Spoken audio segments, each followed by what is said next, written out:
Welcome back to the Bluegrass on this beautiful September afternoon. I'm out here kind of taking a hike with some puppies and exposing them to gunfire. Now, YouTube, don't kick me off because this is not a real gun. This is an air rifle. And what we're doing with this air rifle as we're walking around is getting my little British Labrador Retriever kind of familiar with the idea of taking a walk and there being a shotgun involved or a rifle. And there's a Bulgarian Karakachan here, and he was bought kind of to be a layer of perimeter security for his owner. And so we are doing some scenario training so that at some point in the future, if an evildoer starts to come onto the property, the dog is prepared to notify the owner that there's an evildoer in play and the owner has chosen to address that situation using a firearm. Okay, so that's kind of why I'm walking around carrying this air rifle. But what I kind of want to see here, cameraman, you just kind of follow me. We'll see if these dogs will follow along. Is I kind of just want you to see how these two puppies, this one being maybe around 13 weeks old and that one being about 6 months old, how they kind of roam around and play and carry on. Because I feel like not enough emphasis is placed in dog training nowadays on just simply getting out and taking a walk. You know, like one of the things that people grossly underestimate is the value of dogs just getting a chance. Go ahead and take a look at what that dog's doing. Of dogs just getting a chance to get out and, you know, engage in behaviors that are natural in terms of the historic development of puppies into adult dogs. You see, now this dog here, being a livestock guardian dog, he's going to be really big as he grows up, and so he's not going to have the energy level that these other dogs have. These livestock guardian dogs were kind of bred to lay around with the livestock and do nothing until a potential evildoer came up, and then they were supposed to get up and bark and try to scare the evildoer off or engage in some type of defensive violence. Okay, now this little black Labrador Retriever here, he was bred to work in conjunction with a handler and to kind of have a high energy output over an extended period of time with a very quick recharge rate and a natural tendency to follow.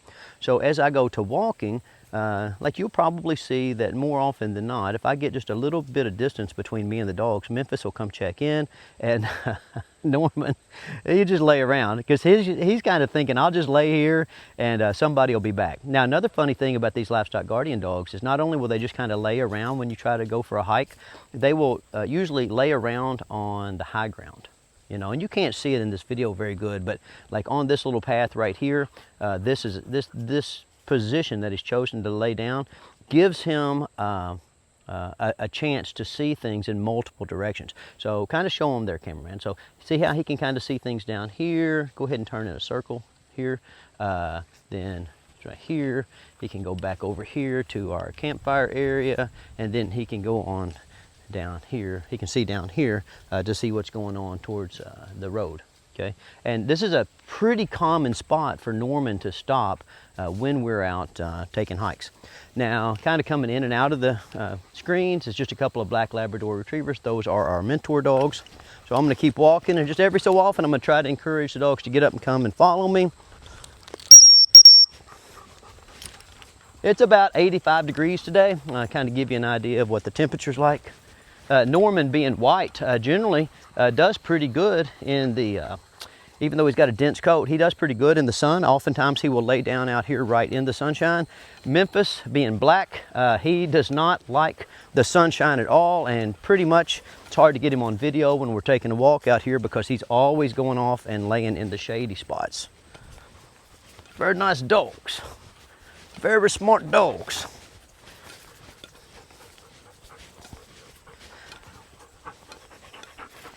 When we think about dog training, I feel like people are a little bit too ego-driven, okay? And what I mean by that is I think there's very little, other than from a hobby perspective, there's very little like specific training that needs to be done with a young dog beyond basic obedience. I think most of the learning can simply come from taking walks.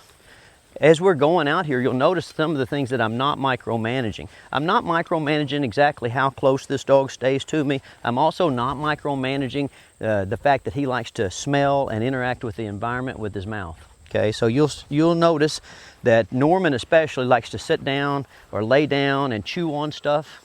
And I don't interfere with that unless I think it's going to be, you know, like obviously dangerous, right? So like if we were at the lake or we're in the creek and there's a fish there, I don't let them just go over there and get the fish because there might be a hook in their mouth. But when we're out here, they're going to eat a little rabbit poop. They're going to eat a little bit of deer poop. Norman loves to poop on camera every video I make. Norman, he's like waits for me to be making a video and he poops right in front of everybody. That's a dog business for you.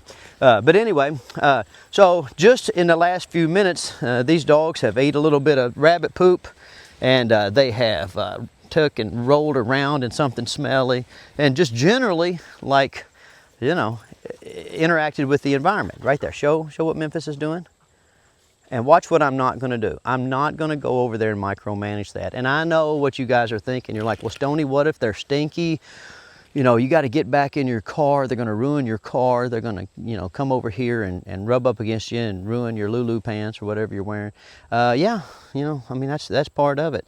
But guys, if you don't allow the dogs when they're young to interact with the environment in a relatively free-form way, then they're going to grow up and they're going to still have all those same urges, and they're going to have never properly found an outlet for them. And a lot of times that manifests into real problems. Like one of the things that we fight constantly is what we call the crack dealer effect. When novice owners get new dogs, they follow them around all the time. Okay, go over here, cameraman, and see what Norma's doing. When novice owners get new dogs, they follow them around all the time, trying to micromanage what they put in their mouth. Well, what ends up happening is when the dog picks something up and puts it in its mouth, if the owner notices it, then like the dog feels like it's going to get in trouble, so it'll start to run away, and a lot of times it'll ingest or swallow whatever was in its mouth, and that's when you start to have real, you know, kind of bad problems with intestinal blockages or something along those lines, you know. And so we do our best to come out here and let these dogs learn the way that dogs and wolves have learned since time immemorial, which is just just let them interact with the world. And when they put things in their mouth that are uncomfortable, when they put things in their mouth that are going to end up being poisonous, like they get some feedback from the environment pretty quickly.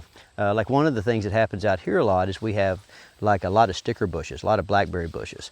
And inevitably, dogs love to chew on blackberry bushes. And it usually takes them 1 or 2 times to realize that chewing on a blackberry bush hurts, you know. And you might say, well, Stonnie, what if they get a thorn in their mouth or something? Well, that's where the cursory physical examination that we do when we return to the kennel comes into play. And it's very common for me to find like little splinters or stickers in their mouth or in their toes, you know. But that's just part of growing up. And protecting dogs from the lessons that they learn just by getting out and experimenting, you're not really protecting them. You're just kicking the can down the road, and then bad things keep happening. Now, okay, so go up there and kind of watch those dogs. Cameraman, walk up behind the trees a little bit so you can see them. No, walk that way. And I'm gonna try to call them out of the shade, and even though they're playing. Now, right here, everybody's always worried that if they go on up a little bit towards the top of the hill so that the dogs are between you and I. There you go. Now everybody's always worried when they go to taking their dogs off leash that like the dogs are not going to mind, right? That they're going to run off and they're, you know, you're going to lose them forever. Okay, but what I want you to understand is that most of the time, if you'll start this with young puppies, you just kind of give them the information that you're fixing to leave, and then as you start to get to a certain distance, they'll become uncomfortable and they will follow. And again, that's just the natural way of learning. That's the way, like if you were to watch wolf puppies, you know, follow the older dogs in a pack. You know, the older pack members aren't running back and getting them all the time. The older pack members are just like, hey, we're going to leave, you know, and you can come or not. So I'm going to whistle and let them know I'm leaving, and we'll see if they come. Now, if they don't come, I'm going to go up here and hide just a little bit, and kind of depend on the fact that they're still at a stage of life where they're a little bit insecure. And once they get done playing and they look up and they wonder, where are all the mentor dogs? Where's Stonnie? Then they'll run off searching and finding me. okay? And that right there, what I just did, is kind of counterintuitive to a lot of you guys, because y'all would have went back up there and encouraged them, tried to get them, or put your leash on them and drug them, okay? But just think of yourself when you were a kid, you know, like if you were doing something and your mom kept following you along, taking care of you, there wasn't really any incentive for you to make decisions where you cared for yourself or you kept up with the other adults in the environment. Now looky here, just down the path a little bit. So what happened is they were up there playing by the tree, and I got away and I told them, hey, listen, I'm gonna leave if you don't watch out. And instead of them saying, well, Stonnie, we don't care if you leave because playing is really important to us right now, they said, oh my gosh, Stonnie's leaving, I better go find him. Then they run ahead of me, found him a place in the shade, and started playing again. Okay, so we're just gonna continue that pattern. And one of the things I really want you to pay attention to here is the fact that, like, you know, the dogs are going to self-regulate in terms of energy output.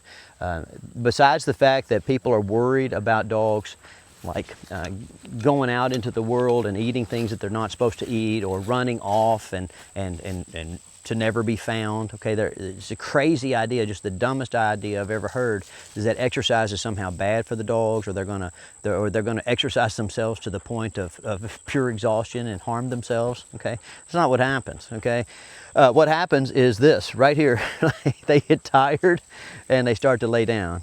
You know, and the bigger dogs, they get tired a little quicker, so they lay down a little quicker. They find a shady spot a little quicker, you know. The dogs with the less efficient gait structure, they lay down a little quicker. So Norman, if you'll watch him walk and stuff, he's not a ballerina by any means, so it's a little bit harder for him to locomote.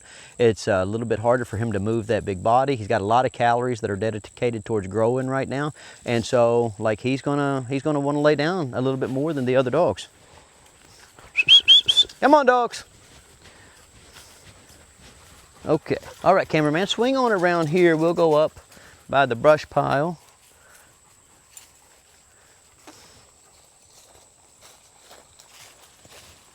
Okay, now watch out, those dogs get right behind you.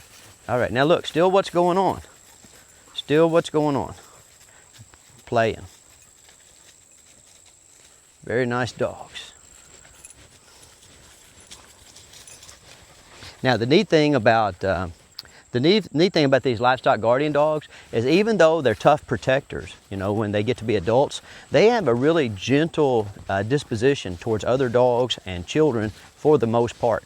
Like it's funny that people will consistently underestimate the livestock guardian dogs in terms of their ferociousness, because all of their experiences with the dogs are of the dogs being extremely biddable and extremely gentle. Okay. If you've never seen it, I can't even really describe to you how such a gentle giant can turn into a vicious protector in a very short period of time. It's pretty amazing. Very nice. But think about it from a genetics point of view. You know, like if the dog wasn't like pretty forgiving temperamentally and didn't have a lot of patience, it'd probably be hard to lay around with a bunch of silly sheep all day. Very nice dogs. All right, now I'm gonna come over here. Everybody knows about the world famous brush pile challenge. And I'm just gonna kind of set at the edge here. Oh my gosh, yes, I know that you wanna come up here and you wanna come up here. Oh my gosh. But what I'm trying to do is see if Norman gets an idea that he might want to come over. All right, listen, you guys are gonna have to come over here and be still for a minute. Come here, Annie. Here, sit down there. Hey, sit down there. Stay there for a second. Here, you sit down and stay too. Sit. Stay there. Don't aim. You go. You go over there. Hey, you've been on the brush pile enough times. All right, now, so look here. Me and Norman been going round and round about this brush pile. He's like a big dog, and he's like, Stonnie, I got enough sense to know that big dogs don't belong in situations where the footing is not secure. And so instead of trying to push him into it, I just come out here every day and ask him to make just a little bit of progress. And if you're not familiar with my channel, you don't understand what I'm doing here.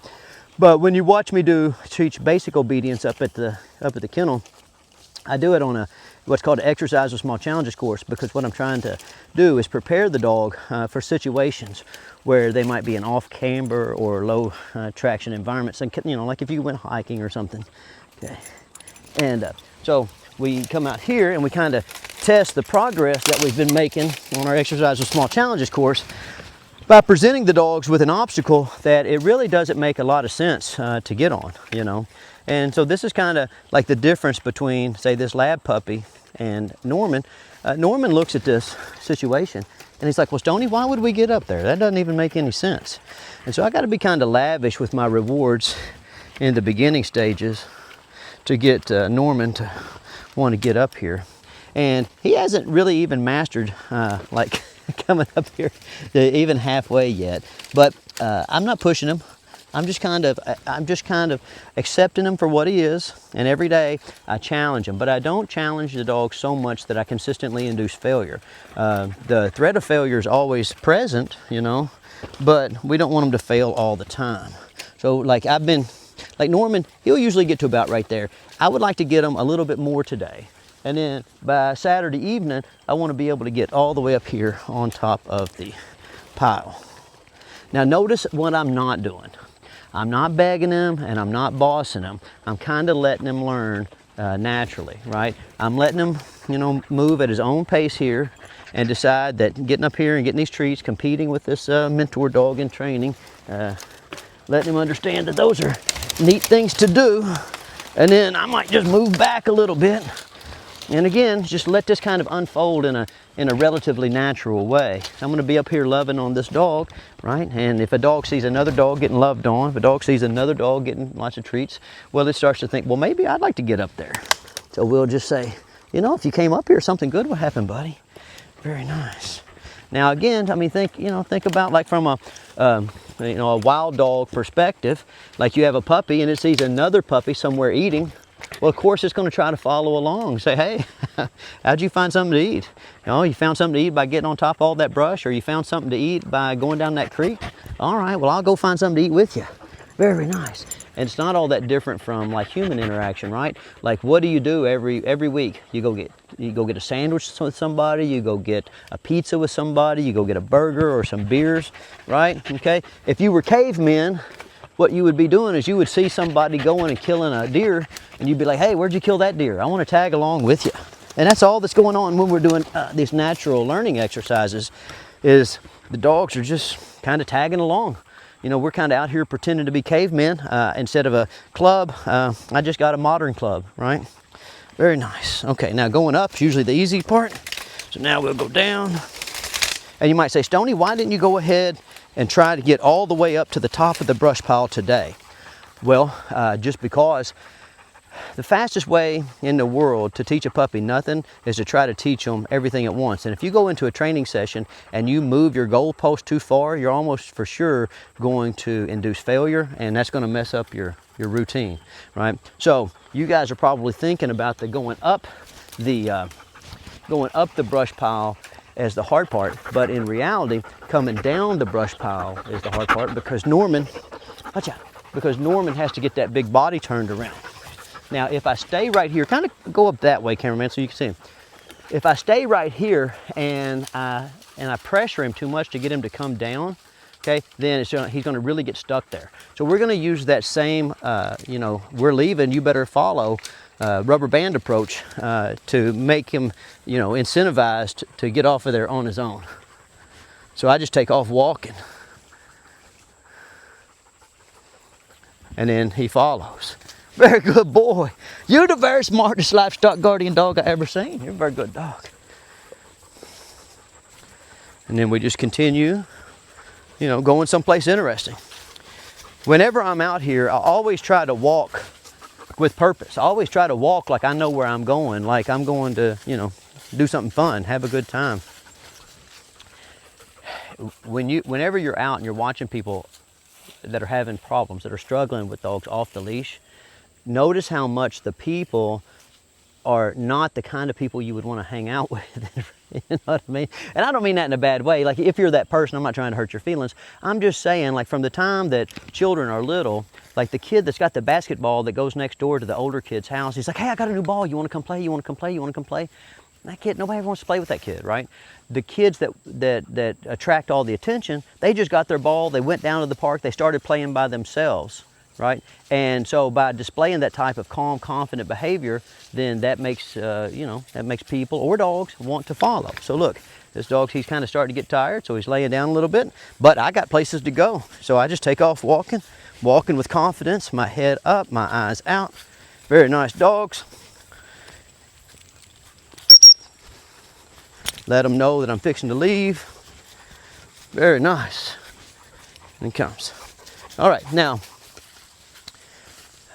since I know at this point in the walk, Norman is a little tired, I've got a lot of mowing to do this afternoon, and so I want to be able to let Norman back in my office in the air conditioner where he's not going to bother anything. And the way I know he's not going to bother anything is he's going to be really tired. So I saved my biggest hill for last. Okay, so now we're going to walk up a pretty steep hill, and then we're going to walk back to my kennel. And you guys know what I always say, a tired dog is a good dog. And even though in this whole little walk here, I haven't bossed Norman, I haven't given him any what people would think of as commands, okay? He has learned a tremendous amount, and I always want to be shifting the burden of figuring out how to behave in a given environment onto the dog. So by giving the dogs that sense of autonomy, okay, it makes them feel very comfortable when you go from environment to environment or you go from situation to situation, okay? And then as far as like making mentor dogs, like with Memphis, I'll say this a lot in this series where you guys are watching me raise Memphis, or if you want to go back and watch me raise Annie, or if you want to go back in time and watch me raise No Name, okay, it's always the same thing. Like, I teach dogs to be leaders by letting them learn to follow, you know. I don't boss them into following. I just come out here and I'm taking a walk and these other dogs are taking a walk, and they got to figure out a way to keep up, and they got to figure out a way to regulate their energy in such a way that, like, they have a good time. And over the course of, a couple of months, they just fall into the pattern, you know. And it's not that we're not doing some formal schoolwork. We do all that up there on the Exercise of Small Challenges course. But ultimately, the formal schoolwork that I'm doing on the Exercise of Small Challenges course gives me some base level communication skills, so that if I needed to, to influence the dogs when we were out here, like something really popped up where I needed influence, I have that ability.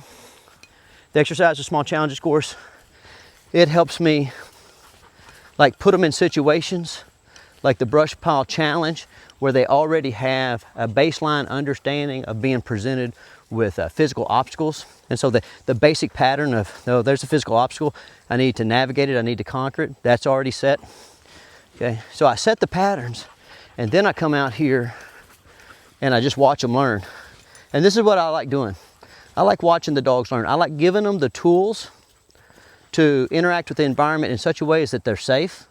And then I like putting them in lots of different environments and letting them mature into understanding how to be, good companion animals, using the natural process that's worked all over the history of dogs. It's very simple, really. All right, cameraman, if you'll just walk back up this way, we'll head back to the kennel. And I'll get on the mower. Got a lot of mowing to do. All right, so if you have any questions or any thoughts about this style of training, or if you're wondering why when I'm out here doing this style of training that I'm not, bossing them or telling them what to do, or here, we'll go this way, or like micromanaging their behavior, just put your thoughts in the comment section below. I also took Memphis to the vet the other day to have some x-rays done because I'm fixing to make a video debunking these crazy x-rays that are going around that are trying to encourage dogs encourage people not to exercise their dogs. Okay, so highlights from today's video: get out and take a walk, and that's how your puppy's going to learn. And it's also how you're going to regulate the dog's energy so that they're good if you're busy. And always remember this: exercise reveals problems, it doesn't cause problems.